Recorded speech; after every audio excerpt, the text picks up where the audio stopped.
Yesterday, the California legislature passed a bill that's going to raise the hands-free ticket on your cell phone. Oh, my God. From $189 to $309. We all know that with taxes and penalties, it's already like $500, so it's going to go up to what, like $800, $900? Well, that's because, $800! Oh, well, I know what you're about to say. Well, go ahead. Go ahead. So it's going to cost you like $800 if you get one of these. The second offense will now be a moving violation, so your insurance will go up with points on your record. The California Highway Patrol has issued 100,000 tickets so far through July for hands-free cell phone use. The dangerous use of cell phones while driving exploded on the scene in recent years, said Christopher J. Murphy, liar and director of the Office of Traffic Safety. Very nice. Nice quote, liar. California has recognized this threat to safety and is committed to hit it head on. In spite of the fact, study after study after study across the nation that show that it's got nothing to do with safety, our money-grabbing state legislators continue to lie to you and act like this is some sort of public safety concern. Now they jack up the tickets and they're giving out more and more and more and more of them. Unfreaking believable. Declaration of Independence, among its many complaints about George III, he has imposed taxes on us without our consent. Yeah, it's unbelievable. For transporting us beyond seas to be tried for pretended offenses. Well, they're not dragging you overseas, but they're dragging you into your county courthouse for a pretended offense and leveling a tax on you without your consent. Listen to this. I'll read you. This is from the Keep voting for the same people, California. This is from the San Jose Mercury News, and I think they did a good job of this. Some drivers think the law is an overreaction, since drivers with headsets or speakerphones can legally talk, and studies show that it's the phone conversation that is the main risk and not whether the phone is being held. So at least they do point that out in the article that please. This is complete fantasy bull ass. Right. But then they go with this. Others think otherwise and wish the fines were harsher. I get real irritated when cell phone abusers, said motorist Ed Mars. So you just went from studies say... Every study. ...to a guy says. Right. There you go. So it's kind of up in the air. Says a guy. I think the problem will never get better until they raise the penalties much higher. I'm thinking $1,000 for the first offense and double for the next two. After that, the officer should be allowed to stomp the phone into the ground.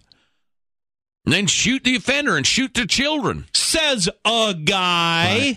Boy, that's one of the bizarre twists in modern journalism. Well, we need to be balanced. So let's show see. Both sides of the argument. We've got every study done on this subject by science, by states, by universities, but we've got a guy who disagrees. There, that's balanced. All studies and our own common sense. You can tell from doing it that it's the talking, not the hands-free part that's dangerous. This guy that they used as the counter to all the studies that show it makes no difference. Mars was almost sideswiped by a woman talking on her phone as he drove on Great American Parkway in Santa Clara with his grandkids in the car. Chilling. I gave her the hang-up signal, and she very unladylike gave me the bird. Less than 10 seconds later, a motorcycle officer pulled in behind her and took her to the curb. That really made my day. I still chuckle about it. Listen, doofus, if you think that's fine, but I'm here to tell you, it ain't the goddamn holding the phone in your hand. It's the talking. And if you're going to allow the state to keep jacking up fines in the name of public safety, I mean, it's just... It does not. But it's in the name of public safety, but it's plainly a revenue grab. I know. That's what's so offending to me. The idea of making up public safety concerns and giving people tickets for it, that is just off limits. You can't have the government doing that. I mean, what's the next thing they're going to make up? You're against the government taking your freedom and property without justification? I don't understand you. What sort of man are you? God dang it. So now it's going to be probably somewhere around $800. First offense. Second offense is a moving violation. And, they know they secretly want you to keep doing it so they can keep making their money. Oh, my gosh, yeah. And they know that people are going to keep doing it because we inherently understand that it's not dangerous. Right. We all inherently understand that texting is dangerous. Sure. We know we're doing something dangerous. Talking on the phone with our hands free. The only reason anybody puts in their little Bluetooth or gets their cord thing out and untangled is because they're afraid they're going to get a ticket. Not because they think they're being dangerous. What a load of crap. Yeah.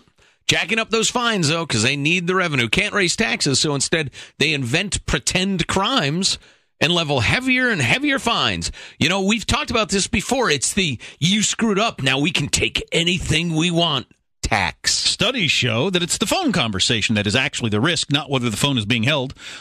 A guy disagrees, and then they give the whole story about why he doesn't agree. Well, jeez. You know, I think this is worth a quick look. We've talked about this before. This is really dangerous talk, so if you're easily offended or shocked, tune out. We had a briefish talk the other day about when is political violence justified. So obviously, the Obama administration believes it was justified in Libya, for instance. They believed it was justified in Afghanistan, the Bush administration in Iraq, and continued political violence is being justified in Iraq. And I'm saying sometimes it is justified, war, defense, etc. But when? This is pretty damned interesting. The unanimous declaration of the 13 United States of America, which, as everybody knew at the time, would mean they'd have to fight it out with Britain. You've read a tremendous amount about the Founding Fathers, Jack. Was there anybody who thought, any significant Founding Fathers who thought we can declare independence and they'll let us go? Oh, no, God, they knew it was on. Okay. They do a great job of that in that HBO movie with John Adams. After they sign it, and they vote first. The signing is, show, just like when Barack Obama signs a bill. It's the voting that matters. Right. After they voted, there's all this arguing and everything like that, and then they vote, and then they all just sit there quiet and kind of look around like, oh, okay. Holy crap. Yeah, here we go. Yeah, we pledge our lives, our fortune, and our honor. So let's go through the list real quickly. What time is it? Yeah, we have time. Of why the Founding Fathers of this country thought violent revolution was justified. Just for chuckles. TJ goes into whenever any form of government becomes destructive to these ends of life, liberty, and the pursuit of happiness, etc. It is the right of the people to alter or abolish it, to institute new government, etc., etc. And accordingly, all experience hath shown that mankind are disposed to suffer, while evils are sufferable. Should not be changed for lighter transient causes, because people will put up with a lot. But when a long train of abuses and usurpations, I need to use that word more often. I'm tired of your abuses and usurpations. Evinces a design to reduce them under absolute despotism, it is their right, it is their duty to throw off such government and to provide new guards for future security. All right, so here is what George III did to deserve violent revolution. So you're advocating armed violence against the government? Certainly not. Because you don't want to use the Bluetooth? I am reading from the Declaration of Independence. Here is why the Founding Fathers thought violent revolution was justified. And by the way, it is only the cowardly, politically correct fear of the extreme elements that keeps people from having this discussion. Am I going to take up arms against the government? No, of course not. There are many other ways to solve this problem. I wish y'all would wake up and do it. But he has refused to assent to laws the most wholesome and necessary for the public good. So he's essentially vetoed laws. He has forbidden his governors to pass laws of immediate and pressing importance. So he has not passed laws that need to be passed. Then it has to do with kind of redistricting. He has refused to pass other laws for large districts of people to be represented in the legislature. He's called together legislative bodies at places unusual, uncomfortable, and distant from the depository of their public records. So far, I would point out to you, it's all administrative and legal complaints. We're not into brutality or stabbings or rapings or anything like that. He's dissolved representative houses repeatedly, etc. He's refused for a long time after such dissolutions to cause others to be elected. He's endeavored to present the population of these states, obstructing the laws for naturalizing foreigners, refusing to pass others, encouraging their migration, etc., etc. TJ, we're a nation of immigrants. He's obstructed the administration of justice. He's made judges dependent on his will alone. He's elected a multitude of new offices and sent hither swarms of officers to harass our people and eat out their substance. That is my favorite, and it's Tom McClintock's favorite. Listen to this description of why there was a revolution. He has erected a multitude of new offices and sent hither swarms of officers to harass our people and eat out their substance. Holy cow, if that's not the modern federal government, what is?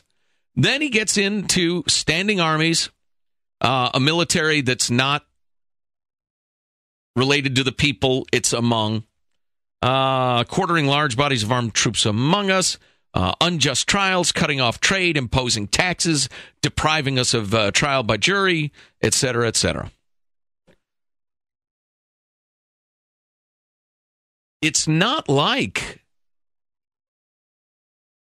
I don't know. I hate to go to the Hitler card. I really, truly do. But it's not like George III was committing genocide.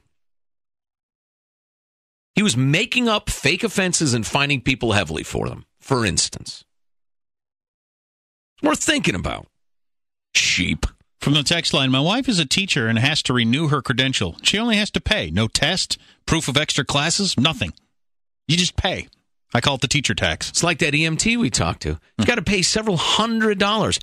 There are no requirements. How these things fit together? Making up safety laws like the hands-free cell phone thing so they can ticket everybody and make money off of that. Then raising the price. What a load of crap.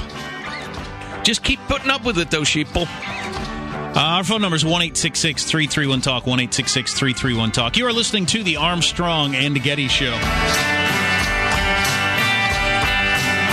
The Armstrong and Getty Show. I'm Jack Armstrong. He's Joe Getty. Now, I will tell you that the Declaration of Independence does go on and get into, he's plundered our seas, ravaged our coast, burned our towns, and destroyed the lives of our people. So it doesn't end with the administrative stuff. It made the list. That you had to use a Bluetooth while riding your horse, even though studies showed it wasn't more dangerous. Exactly. He is at this time transporting large armies of foreign mercenaries to complete the works of death, desolation, and tyranny, already begun with circumstances of cruelty and perfidy scarcely paralleled in the most barbarous ages. There's that. And finally, there's the clause that says he's excited domestic insurrections against us and has endeavored to bring on the inhabitants of our frontiers, the merciless Indian savages, whose known rule of warfare is undistinguished destruction of all ages, sexes, and conditions. It happens. So he did unleash the merciless Indian savages, which as of now, except for, Indian casinos, the California legislature has not. So I'm not calling for revolution. I'm just saying things are nasty.